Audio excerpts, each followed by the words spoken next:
Setelah menaklukkan kota Makkah, Rasulullah SAW mengutus Khalid bin Al-Walid untuk menghancurkan berhala Al-Uzza yang disembah oleh kaum musyrik Makkah pada zaman jahiliyah. Berhala itu dihancurkan pada tanggal 25 Ramadan pada tahun tersebut.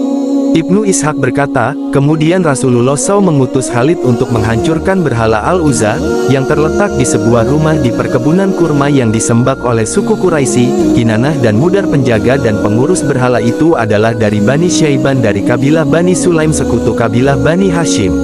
Lebih lanjut diceritakan, ketika penjaganya mendengar Khalid sedang berjalan menuju berhala, maka ia mengalungkan pedangnya di atas berhala, kemudian ia menaiki bukit sambil melantunkan bait syair. Wahai Al-Uzza, bertahanlah dengan kuat, jangan lemah. Atas serangan Khalid, lemparkanlah tutup dan bersiaplah wahai Al-Uzza, jika kamu tidak bisa membunuh Khalid, maka kembaliku dengan dosa akan segara atau kamu yang menang. Ketika Khalid sampai pada berhala, maka ia langsung merobohkannya dan kembali lagi kepada Rasulullah SAW. Al-Waqidi dan lainnya meriwayatkan bahwa ketika itu Khalid mendatangi berhala pada tanggal 25 Ramadan. Rasulullah SAW kemudian bertanya, apa yang telah kamu lihat? Khalid menjawab, aku tidak melihat apa-apa.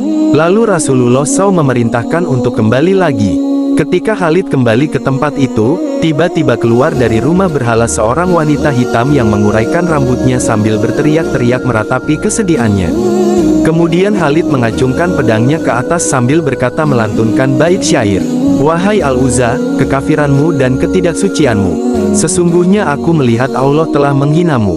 Kemudian Khalid menghancurkan rumah tersebut dan mengambil harta yang ada di dalamnya, lalu ia kembali mengabari Rasulullah SAW. Maka Rasulullah bersabda, itulah Al-Uzza yang tidak akan disembah lagi untuk selamanya. Abu At-Tufail turut meriwayatkan hal yang sama. Rasulullah SAW menghancurkan semua berhala yang berada di sekitar Ka'bah dan kabilah-kabilah terdekat.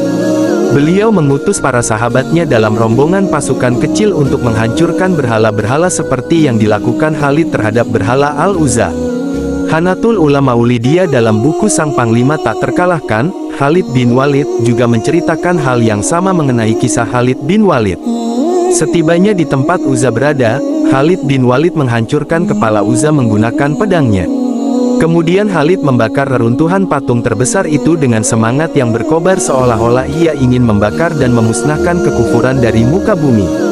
Setelah Khalid bin Walid berhasil menghancurkan Uzza, Khalid mendapat tugas baru dari Nabi Muhammad SAW untuk berangkat ke pemukiman Bani Huza'ah, Bani Juzaimah untuk menyebarkan agama Islam.